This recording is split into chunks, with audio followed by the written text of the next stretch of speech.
Hi guys, how's it going? In today's video, we're going to examine Bojo's press conference there recently regarding COVID in a little bit more detail than Bojo himself would prefer.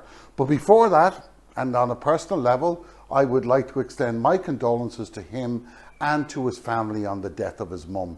Nobody wishes that upon anybody.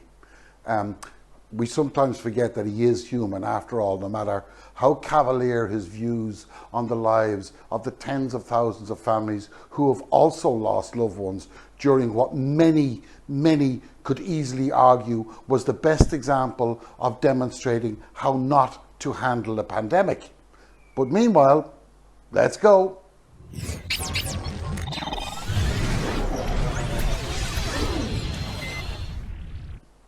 Now, I noticed that Bojo didn't mention the term world-beating vaccination program, as has been his normal routine for the last 9 months. And instead we heard a more cautious delivery of the UK's Plan B solution should COVID tragedies gain momentum, okay?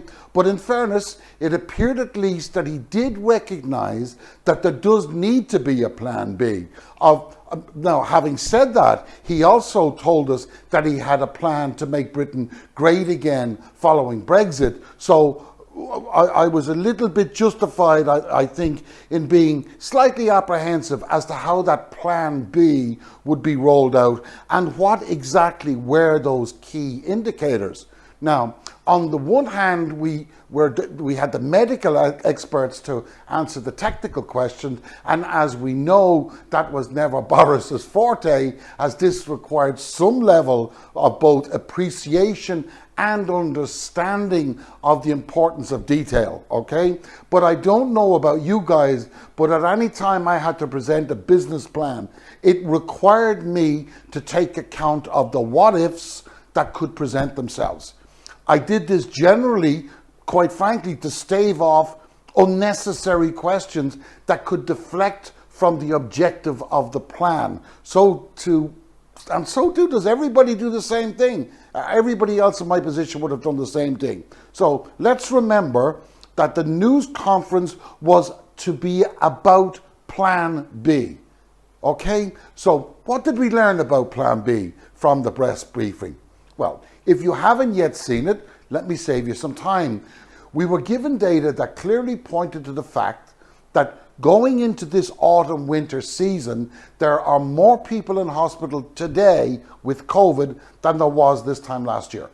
That's a fact, okay?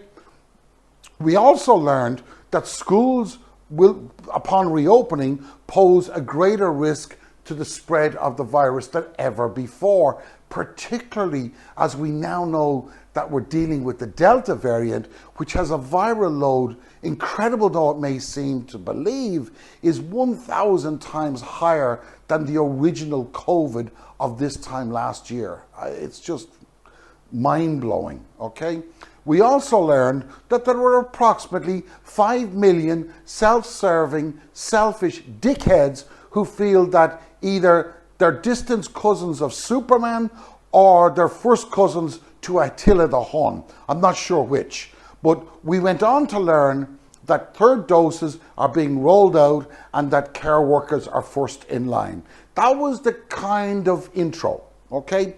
And worryingly, according to Boris himself, he noted that it would be reasonable to argue, he's saying this, reasonable to argue that things are worse than they were this time last year, as we now have more cases than ever before.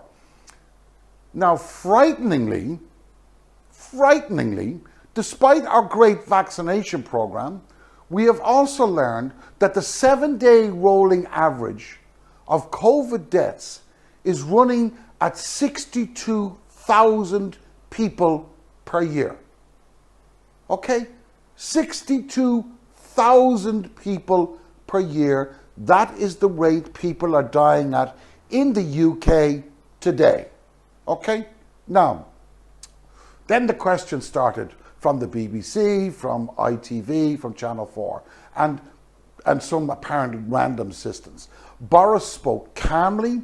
There was little of the table thumping that we've become accustomed to, you know, let's make Britain great again, all that crap we've become accustomed to.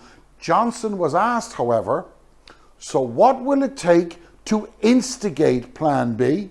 What are the tipping points in Plan B that dictate the decision to take us away from Plan A into this mystical Plan B? What are the measures within that Plan B? Now, actually, I don't want to get this part at all wrong, okay? I want this to be absolutely straight.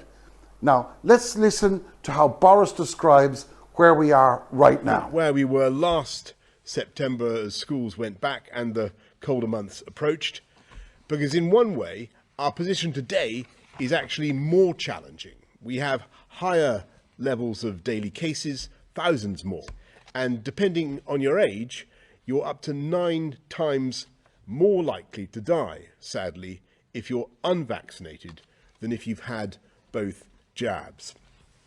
And the result of this vaccination campaign is that we have one of the most free societies and one of the most open economies in Europe. Things are worse than they were, but because of vaccinations, it should be okay.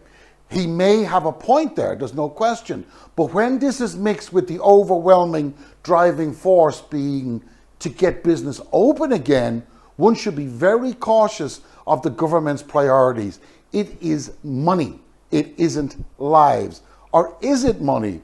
Or is it lives? Well, the rest, I think, is going to make that quite clear. But let's listen to some more from our illustrious leader with regard to the future.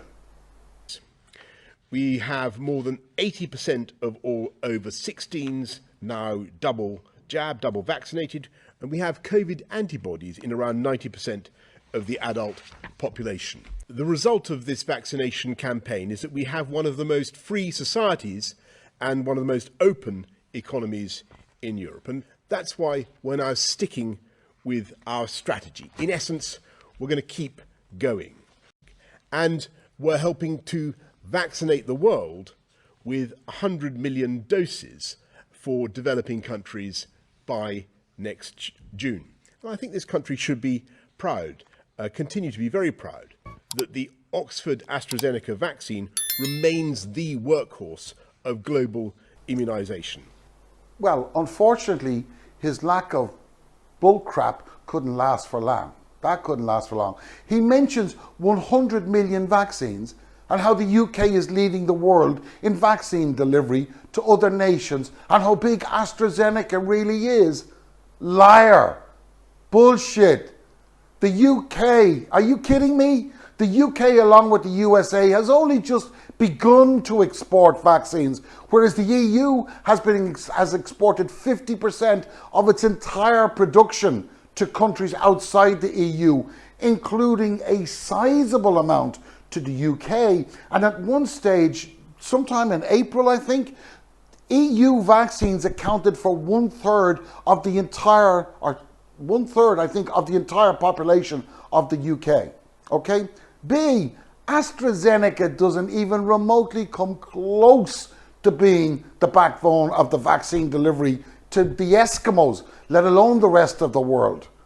But when these two glaringly misleading deliveries are followed with, we don't see a need for vaccine passports, one should become increasingly alarmed, okay? Because what he's saying here is that the UK, unlike almost every other country in Europe, will not introduce passports, but will instead put the onus of responsibility on private companies to do the grunt work. And this is just stupid beyond belief, because he reminded us, as did the experts, that there are 5 million walking time bombs amongst us right now. 5 million of them, okay? But let's move on from here and get to what exactly are those triggers? What are the tipping points? What will the necessary actions be? When will they be taken? In other words, what's the bloody plan? Now, though I would like you to listen to the question being asked and the bullcrap of the reply that clearly indicates that just like everything else that this government has screwed up, there is no plan B. But I can't show it because it's not available to download. But I'm going to try and get it Maybe I'll find it before the video goes out, but I'm not able to get my hands on it, okay? Now, basically the BS has been cut from the video feed. But let me really, honestly, let me tell you beyond any doubt that he answered it something like this. Well, that's a great question, but rather than focus on that, I think we should look at what it is we are going to achieve here and what we've already achieved for blah, blah, blah, blah. This was a straight question. If Boris gives a straight answer, businesses can plan. If hospital occupation or death rates reach a certain figure, we're going to do X, okay? If that action doesn't work, doesn't contain the damage, we're going to do Y. And if that fails, we're going to do Z. If it's not still under control, we're going to lock down. Some basic stuff here, basic stuff. But because of their incompetence, their stupidity, or simple willingness to put their party donors' interests ahead of the health of British men and women and children, and let's not mince words here at all, he is openly saying that business is the primary goal here, not health, and he chose to deflect yet again. Now, I understand that the nation needs to open up again. I fully understand that. But when the only thing, and I mean the only thing, the government is doing to alleviate the strain on social care systems is to encourage vaccine uptake, it's simply not enough. It's not enough to hope that people will do this or that people will do that. If that was the case, we wouldn't have introduced legislation to regulate seatbelt use, to regulate smoking or driving in bus lanes, for God's sake. I mean, let's get real here. Boris has demonstrated he cannot think past tomorrow's headline, and neither can his government. To bring this video to an end, we're going to hear now from Sajid Javid. Now, he's supposed to be a smart boy whose answers and announcements by his government's colleagues about Plan B just left the reporter's head in a complete spin. So you asked about vaccine passports. So I think, but we were right to to properly look at it, to look at the evidence. But you're not doing it. Well, what I can say is that we've looked at it properly, and whilst we should keep it in reserve as a potential option, I'm pleased to say that we will not be going ahead with plans for vaccine passports. You will not be going ahead. So We will not be going ahead. Well, I think we're absolutely right to look at it. Other countries have used this measure or looked at it and discounted it, but they've had it. Use it. I mean, they're very common in France. That they're coming in. They are, Scotland but it should be looked at in combination with other measures. So many countries at the time they implemented it was to try and boost their vaccination rate. Give me many countries, introduced it to boost their vaccine rates. What are you talking about, you gobshite, you barefaced liar? Unlike the UK and Ireland, I cannot think of another European country, let alone EU member state other than Ireland, that does not have a national identity card. France did face issues with vaccine uptake and forced people to either do one of two things. You can take the vaccine or you can stay at home and don't put other people's lives at risk. This was a simple choice that worked effectively, but that was not the case in any other EU country as far as I'm aware. There wasn't a problem of vaccine uptake. But anyway, leaving that lie basically aside, let's just be aware of the complete lack of cohesion that exists today in this Tory collection of numpties, charlatans and bullshitters.